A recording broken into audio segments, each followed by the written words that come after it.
nuestro Dios y Padre, solo podemos venir delante de ti porque para siempre es tu misericordia. Te alabamos, Señor, por tu misericordia y con la confianza de que tú nos has invitado a venir delante de ti para recibir gracia y misericordia, venimos, Señor. Mostrar tu misericordia es precisamente la cosa que te agrada hacer. Así que recibimos esta tarde tu misericordia, venimos delante de ti sin nada, venimos delante de ti con vasos vacíos y la única cosa que podemos hacer es pedir que tú llenes esos vasos vacíos, Señor. Te lo pido, yo pido que lo hagas esta tarde, yo pido que nos satisfagas. Venimos con hambre de ti, venimos buscando refugio, buscando salvación, buscando esperanza. Así que corremos hacia ti, Señor. Te pedimos que tú vengas y que tú ministres a tu pueblo. Porque si tú no lo haces, no hay esperanza, no hay satisfacción, no hay donde podemos ser llenados si no venimos a ti. Así que venimos y te pedimos, Señor, que nos llenes, porque para siempre es tu misericordia. Y te lo pedimos en el nombre de Cristo. Amén. La semana pasada vimos que hay 3 grupos distintos que están en contra de Jesús. Son los fariseos, los herodianos y los saduceos, ¿vale? Son 3 grupos con características y motivaciones muy distintas, como vimos la semana pasada, pero aún así comparten algo muy importante en común. ¿Qué tienen en común los 3 grupos? Los 3 grupos aman algo más que aman a Dios. Parecen ser muy diferentes exteriormente. Por ejemplo, los fariseos eran personas comprometidas a obedecer la ley. Creían en las grandes doctrinas de la Biblia, como la esperanza de la resurrección de entre los muertos en el día final. Pero si hacemos la pregunta, ¿qué amaban los fariseos? Lucas 16:14 dice que los fariseos eran amantes del dinero.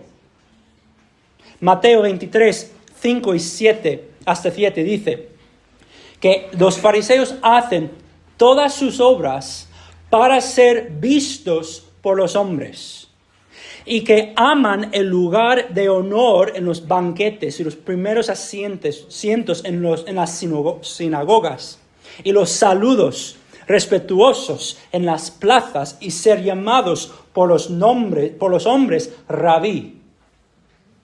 Juan 5:44 dice que ellos recibían gloria los unos de los otros, pero no buscaban la gloria que viene del Dios único. En Marcos 7:8, Jesús les dijo a los fariseos, dejando el mandamiento de Dios, os aferráis a la tradición de los hombres. Es decir, preferirían vivir sus vidas según las palabras y las tradiciones de los hombres que vivir sus vidas según la palabra revelada de Dios. ¿Qué amaban los fariseos? El dinero, ser visto, su reputación, sus doctrinas, sus tradiciones y el honor que les daban otras personas. Y claramente amaban estas cosas por encima de Dios. ¿Cómo se llama la persona que ama algo por encima de Dios? Se llama un idólatra. Un idólatra es alguien que ama, quiere, valora y busca algo por encima de amar, querer, valorar y buscar a Dios. Los fariseos, a pesar de toda su religiosidad, eran idólatras puros y duros. Los herodianos eran otro grupo. Eran un grupo político que apoyaba al rey Herodes. Y juzgando por cómo vivía, el rey Herodes, los herodianos estaban en el otro extremo, podemos decir, que los fariseos. Les importaba muy poco la ley de Dios. Ellos vivían como ellos querían. Que amaban los placeres de este mundo y el poder que les ofrecía el imperio romano. ¿Cómo se llama una persona que ama el placer y el poder político por encima de Dios? Un idólatra. Así que no importa cuán diferentes aparecían los fariseos de los herodianos, tenían el mismo problema y ese problema era que eran idólatras. El tercer grupo que vimos la semana pasada eran los saduceos. Los saduceos eran de la clase alta judía. Los sacerdotes y el sumo sacerdote y sus familias eran saduceos. Se cree que la mayoría de los miembros del Consejo Supremo de los judíos, el Sanedrín, eran saduceos. ¿Y qué amaban los saduceos? En Juan 11:50, Caifás, el sumo sacerdote, y por lo tanto un saduceo, dijo acerca de Jesús que era más conveniente para ellos que un hombre muriera por el pueblo y no que toda la nación pereciera. ¿Ves lo que están diciendo? Caifás decía, si dejamos que este Jesús siga vivo, vamos a perder nuestro país, nuestra nación, y por lo tanto vamos a perder nuestras posiciones de poder y influencia.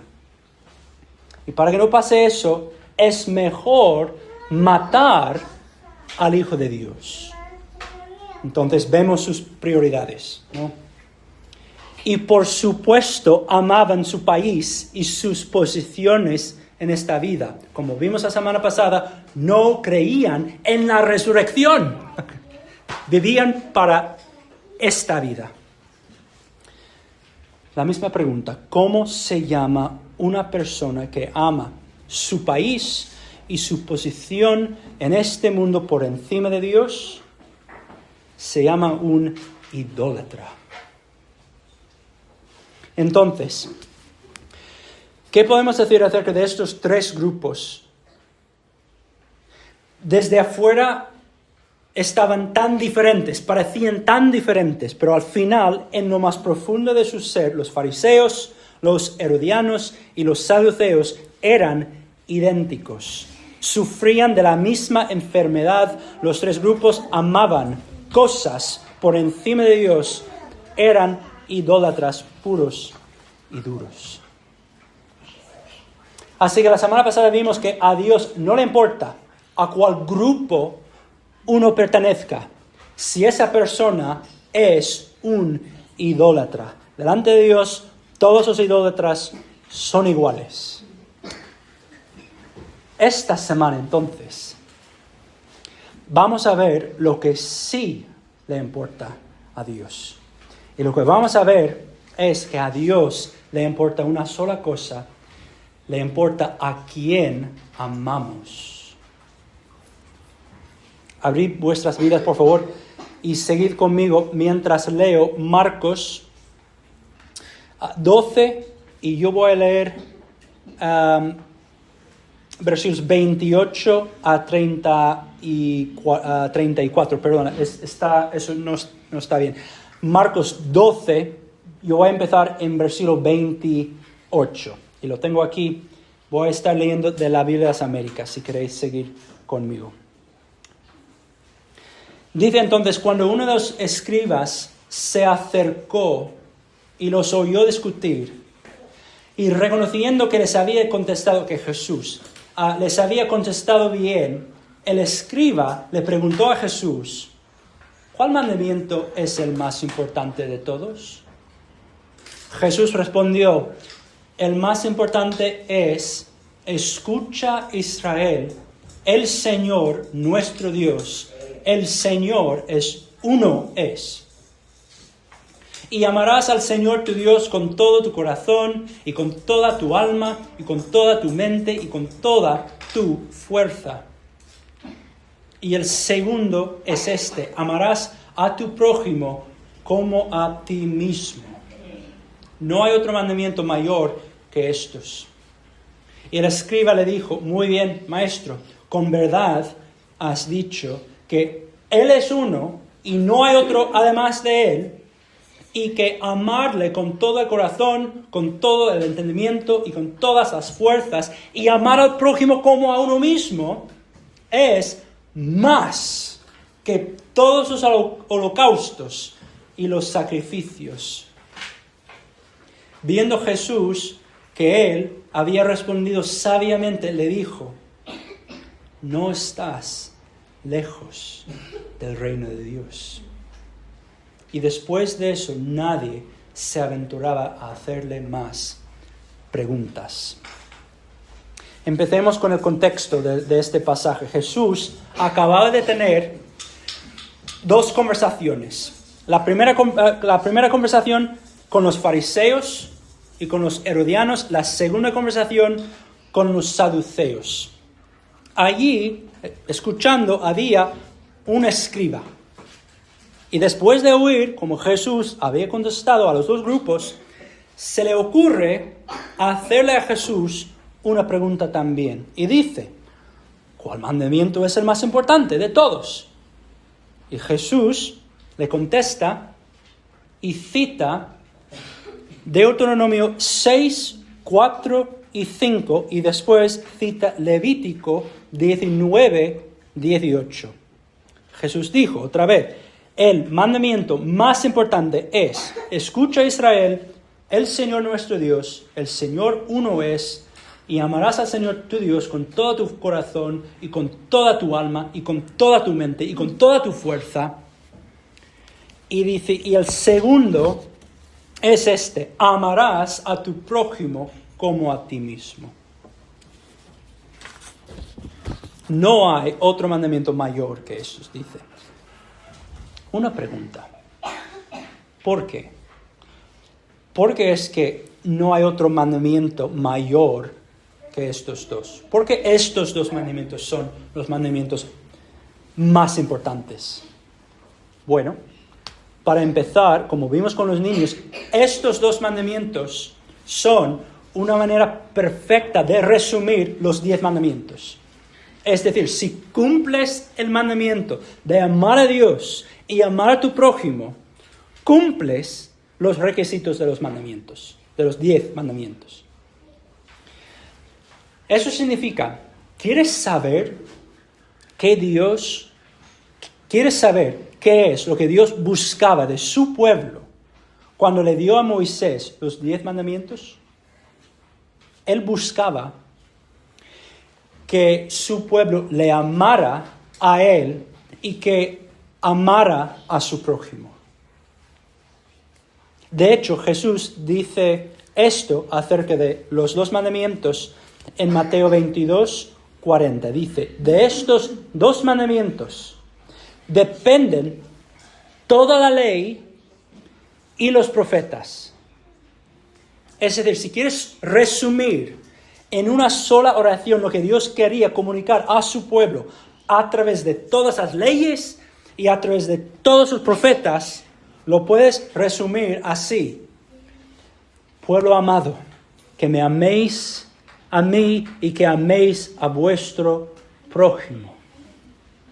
Absolutamente todo lo que Dios le comunica a su pueblo en la ley y en los profetas tiene estos dos mandamientos como su fundamento, digamos. Y claro que sí. El Dios que es amor, el Dios que es amor, quiere que su pueblo se conforme a su carácter y por lo tanto que ame como Él ama. Eso es lo que Dios está buscando de su pueblo. Y por eso estos dos mandamientos en particulares son los más importantes.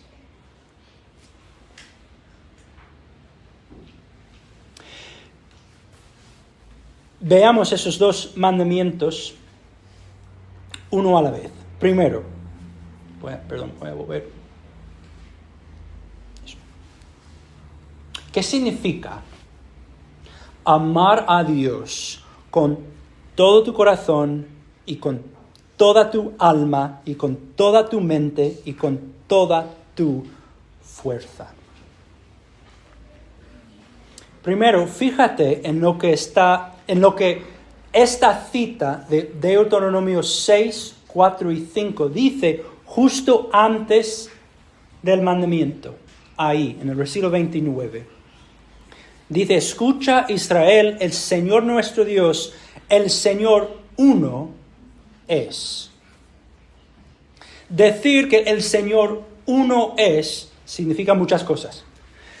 Una de las cosas que significa es que no puedes dividir a Dios. Por ejemplo, la voluntad de Dios y el corazón de Dios no están divididos. No es que Dios quiera una cosa por aquí y otra cosa por allí y que estos dos deseos se contradigan. Eso no pasa dentro de Dios. Él es uno. Dios es un Dios de integridad, puedes decir. Él tiene un corazón unido e íntegro. Nosotros deberíamos compartir esa característica con Dios. Deberíamos. Al final, nuestro amor debe tener un solo objeto. Es decir, al final, solo amamos a Dios. Nuestro amor no debe ser dividido. La Biblia habla de un corazón unido y un corazón dividido en los seres humanos. Un corazón unido ama una sola cosa, ama a Dios. Y un corazón dividido ama a Dios y ama a otras cosas también. Por ejemplo, ama a Dios con 75% de su corazón y ama a algo más con el otro 25%. Entonces, amar a Dios con todo tu corazón, con toda tu alma, con toda tu mente, con toda tu fuerza, significa amar a Dios con todo tu ser. Es decir, con 100% de lo que eres. Una pregunta. ¿Qué es el problema de un corazón dividido? Tenemos que entender que lo que amamos es lo que nos controla. Lo que amamos es lo que nos controla. Si amo a Dios, Dios me controla. Si amo el dinero o mi reputación, como los fariseos, esas cosas me controlan. Dictan lo que hago y cómo lo hago. En otras palabras, lo que amo muestra lo que está sentado en el trono de mi vida.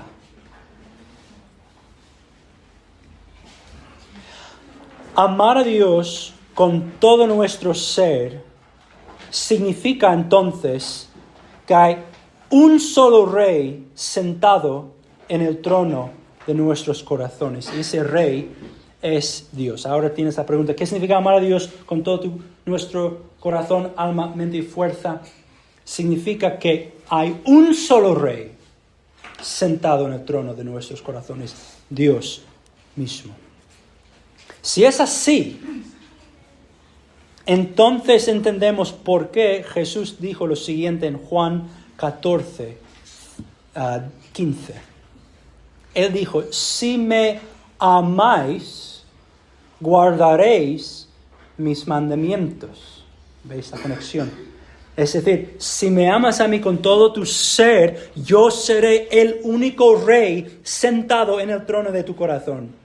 Y si yo soy el único rey sentado en el trono de tu corazón, obedecerás lo que yo te mando. No tendrás otros reyes, otros señores mandándote.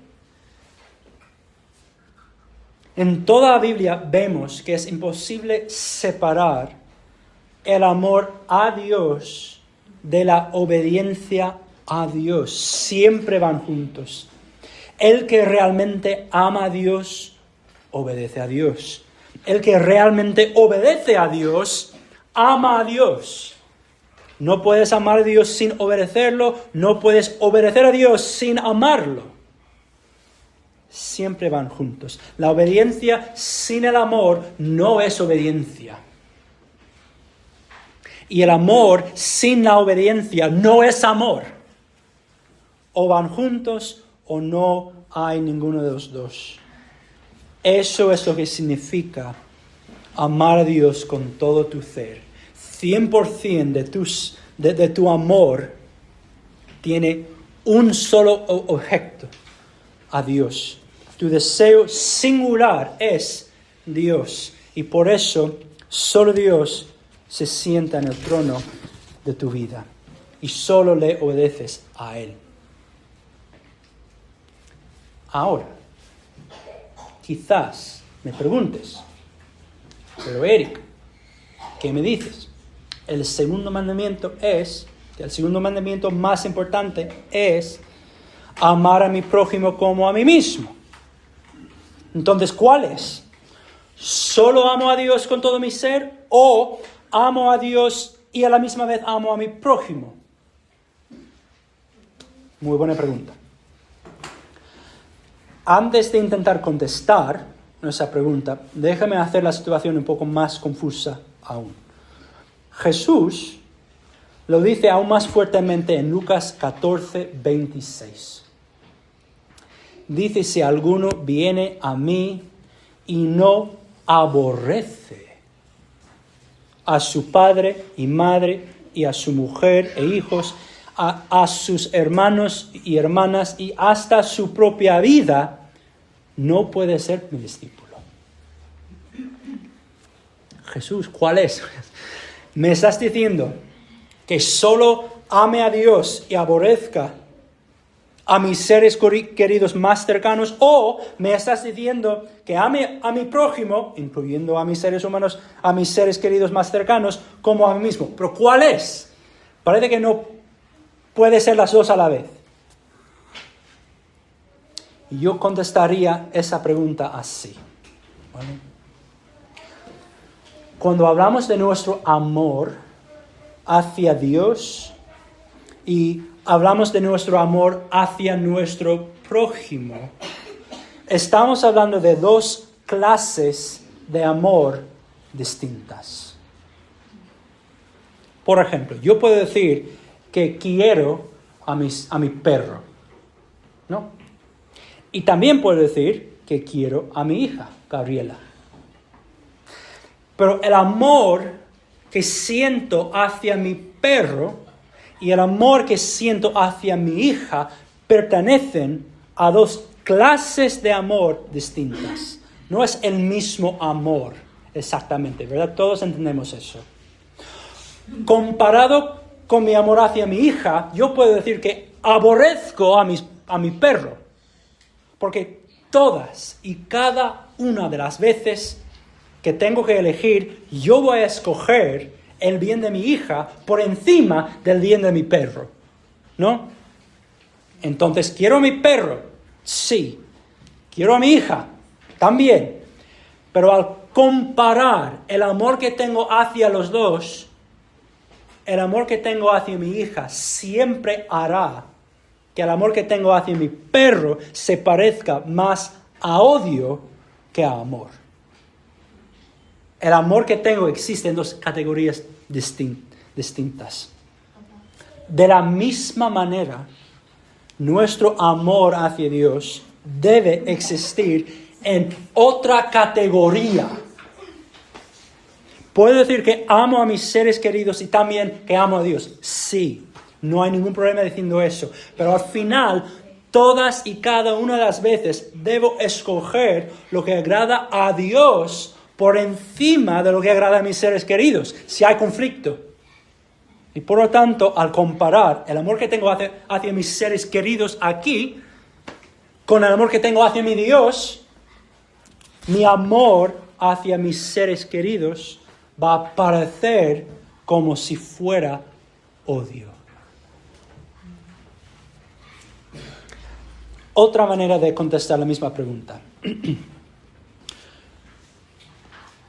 La pregunta es, ¿cómo puede ser que Jesús por un lado dice que solo amemos a Dios con todo lo que somos y a la misma vez que nos dice que amemos los unos a los otros? ¿Cómo puede ser las dos cosas a la vez? Otra manera de contestar la misma pregunta. Solo hay un rey sentado en el trono de mi corazón, digamos, y ese rey es Dios.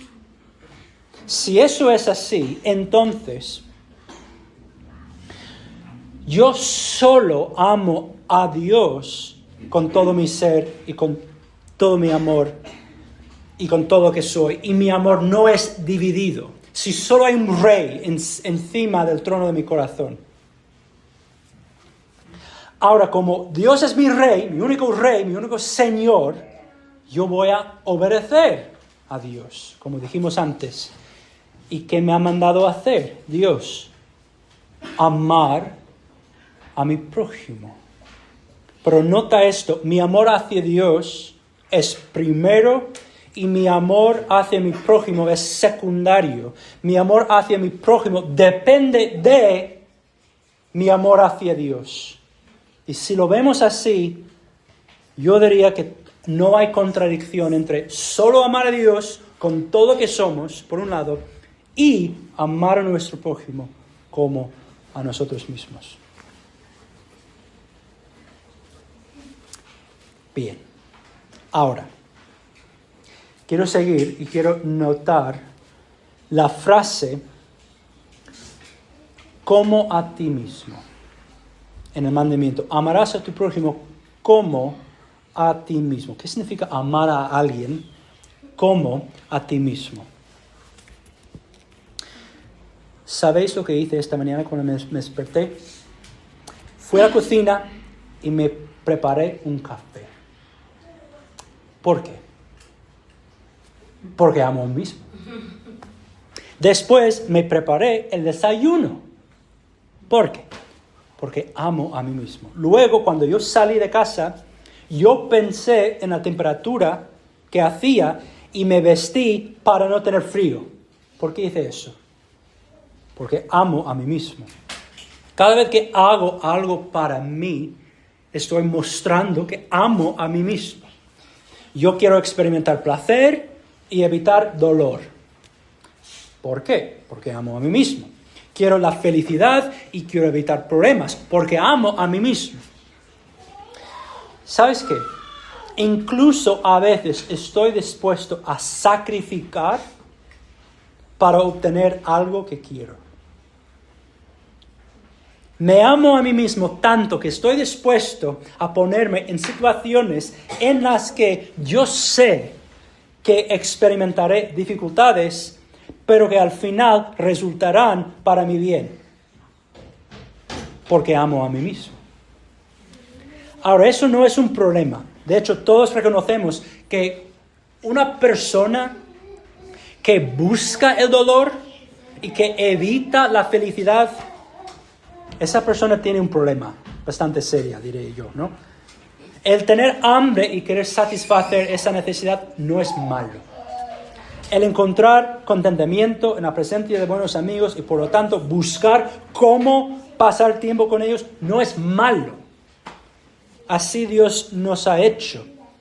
Esto es lo que significa amar a nosotros mismos. Entonces, ¿qué significa amar a nuestro prójimo como a nosotros mismos? Significa que yo debo desear y procurar conseguir el bien de los demás en la misma medida que deseo y procuro conseguir mi bien. Debo pensar tanto en las necesidades de los demás como pienso en mis necesidades. Debo trabajar para satisfacer a los demás tanto como trabajo para satisfacerme a mí mismo. Debo pensar en los intereses de los demás igual que pienso en mis propios intereses, incluso y especialmente si eso me cuesta. porque yo lo haría para mí mismo, ¿no? Eso es amar a nuestro prójimo como a nosotros mismos. Nota cómo estos dos mandamientos se relacionan entre sí. En términos de los 10 mandamientos, yo no puedo obedecer mandamientos 5 a 10 si no obedezco los primeros 4 mandamientos primero. O para decirlo en términos del primero y segundo mandamiento que Jesús menciona aquí, yo no puedo obedecer el segundo mandamiento, amar a mi prójimo, si yo no obedezco el primero, amar a Dios con todo mi ser. Yo no puedo amar a mi prójimo si no amo a Dios. Y eso, de esa idea, saco esta conclusión.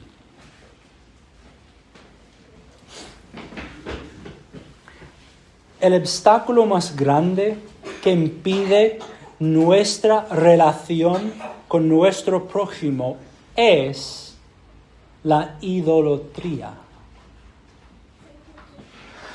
Cuando algo diferente a Dios ocupa el trono de nuestro corazón, es decir, cuando amamos algo más que amamos a Dios, vamos a experimentar problemas en nuestras relaciones con los demás. Eso significa que si estamos experimentando conflicto y tensiones y problemas en nuestras relaciones los unos con los otros, examinemos quién o qué está gobernando nuestro corazón. No es Dios, es algo diferente, es un ídolo. Ahora, ¿por qué es así? Lo veo así. Si yo amo a Dios con todo mi ser, otra vez, eso significa que solo Él es mi Señor. No tengo otro Señor. No tengo otro ídolo en mi vida controlándome. Eso significa que seré obediente al Señor que está en el trono de mi corazón. Ahora la pregunta. ¿Qué nos ha mandado la manifestación de nuestro Dios en la carne, el Señor Jesucristo? ¿Qué nos ha mandado? En Juan 13:34 Jesús dice, un mandamiento nuevo os doy, que os améis los unos a los otros. Que como yo os he amado, así también os améis los unos a los otros. ¿Y cómo nos amó Jesús? Extendió sus brazos y murió por sus prójimos, incluso por sus enemigos. Si yo no amo a mi prójimo como a mí mismo, hasta sacrificar por él, mi problema es que estoy obedeciendo a un Señor que no es Dios, porque soy un idólatra, igual que los fariseos, los herodianos y los saduceos. Cuando amo algo más que amo a Dios, en otras palabras, cuando quito a Dios del trono de mi corazón y pongo el dinero, por ejemplo, en su lugar, mira lo que pasa. Ahora en vez de amar a Dios, amo el dinero. Y como lo que amo es lo que me controla, eso significa que en vez de servir a Dios, yo voy a servir el dinero. El dinero es mi Señor. El dinero me controla. Entonces, ¿qué pasa? Voy a obedecer lo que mi Señor, el dinero, me manda a hacer. Voy a buscar el dinero más que busco el bien de mi prójimo. Hasta estar dispuesto a sacrificar a mi prójimo, o a mi mujer, o a mis hijos, o a mis socios de negocio, para el bien de mi cuenta bancaria, en vez de sacrificarme a mí mismo para el bien de ellos. La razón por la que yo no amo a mi prójimo en la misma medida que amo a mí mismo es que soy un idólatra y hay algún ídolo controlándome. Ahora miremos la respuesta del escriba. Versículo 32. Y el escriba le dijo: muy bien, maestro, con verdad has dicho que Él es uno y no hay otro además de Él, y que amarle con todo el corazón y con todo el entendimiento y con todas las fuerzas y amar al prójimo como a uno mismo es más que todos los holocaustos y los sacrificios. Es decir, este escriba captó exactamente lo que Jesús quería decir. Por encima de cuál tipo de acto religioso Dios quiere que amemos a Él, que amemos a nuestro prójimo como a nosotros mismos. Y si no amamos cualquier otra cosa, los sacrificios, la obediencia, lo que sea, si no amamos todas esas cosas no importan para nada. Esto es exactamente lo que el Antiguo Testamento ha dicho desde el principio hasta el final. Escuchad esto. Oseías 6:6 dice: más me deleito en la lealtad que en el sacrificio, y más en el conocimiento de Dios que en los holocaustos. La primera de Samuel 15:22 dice: Samuel dijo: ¿se complace el Señor tanto en holocaustos y sacrificios como en la obediencia a la voz del Señor?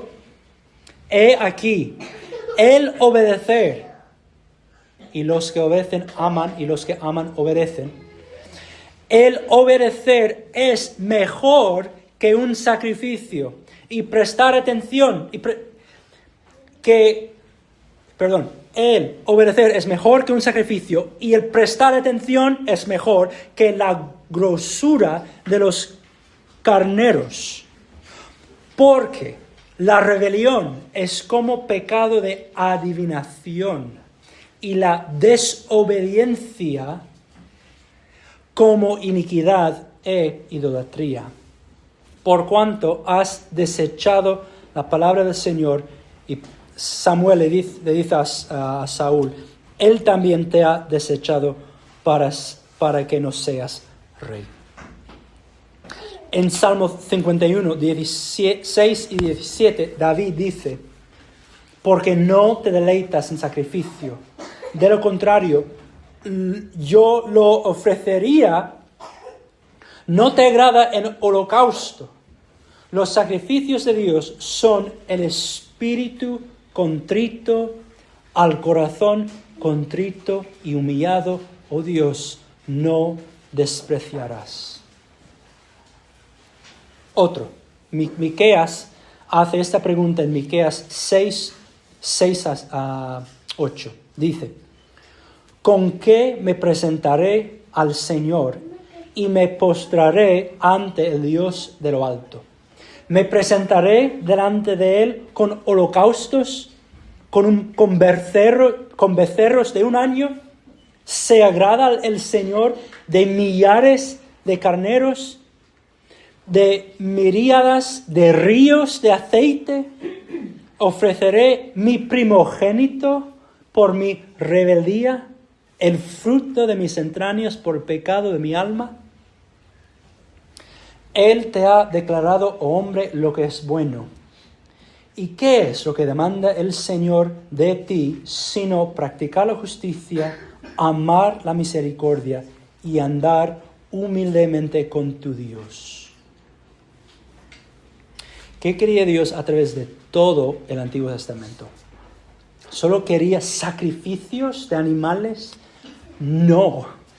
Quería que su pueblo le amara a Él y que amara a los unos a los otros.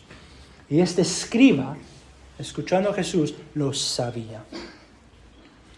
¿Y cómo le responde Jesús?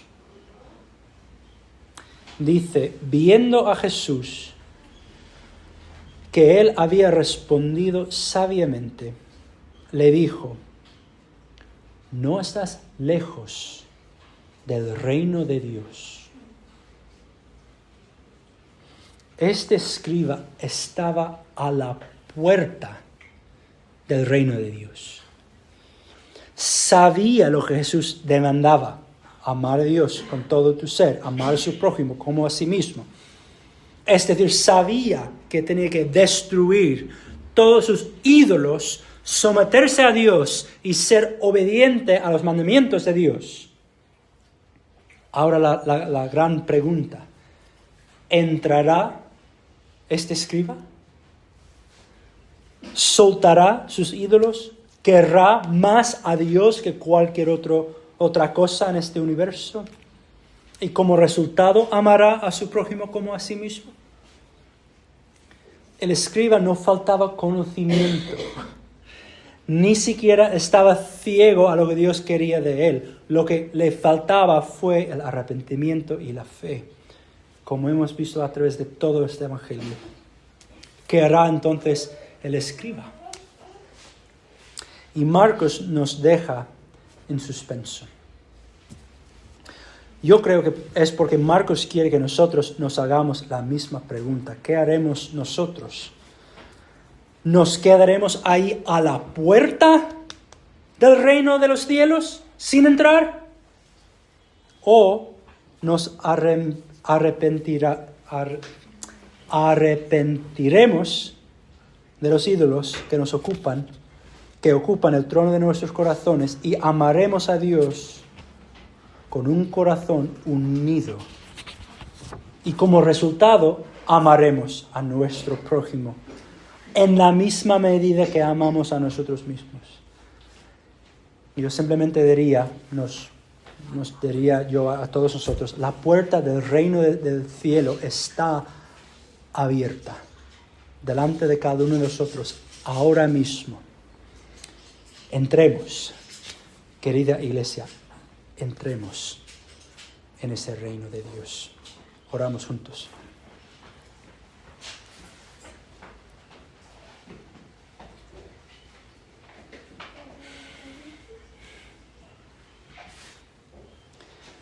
Señor y Padre, tú eres el creador del universo, tú eres el único Dios vivo, te adoramos por quien eres, te amamos por quien eres, reconocemos el lugar que tú ocupas, reconocemos el lugar que deberías ocupar en nuestras vidas y a la misma vez, Señor, reconocemos que si somos honestos, podremos empezar a hacer una lista bastante larga de todas las cosas que amamos por encima de ti.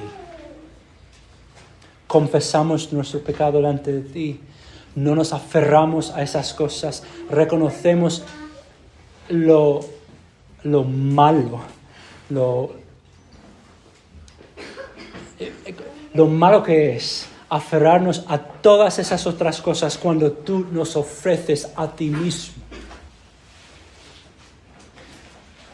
Ponemos todos esos ídolos a un lado y en vez de seguir amando esas cosas decimos, no, te amo a ti, Dios, por encima de esas cosas. Tú eres mejor que todas esas cosas. Yo quiero que tú seas mi único rey, el único Señor que está sentado en el trono de mi corazón. Eso es lo que queremos, Señor. Te sometemos a ti. Y Señor, te alabamos que tú eres un Dios de misericordia. Tu misericordia es para siempre. Tú haces la obra de cambiar nuestros corazones, nos perdonas por aferrarnos tanto tiempo a nuestros ídolos, nos perdonas y con gozo te sientas en el trono de nuestros corazones y nos gobiernas y nos ayudas a ser obedientes a estos dos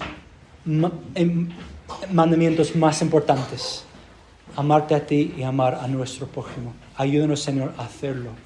Enséñanos, Señor Jesús, a hacerlo como tú lo hiciste, porque no somos capaces de hacerlo nosotros mismos, pero tú nos ayudas y te alabamos en nombre de Cristo. Amén.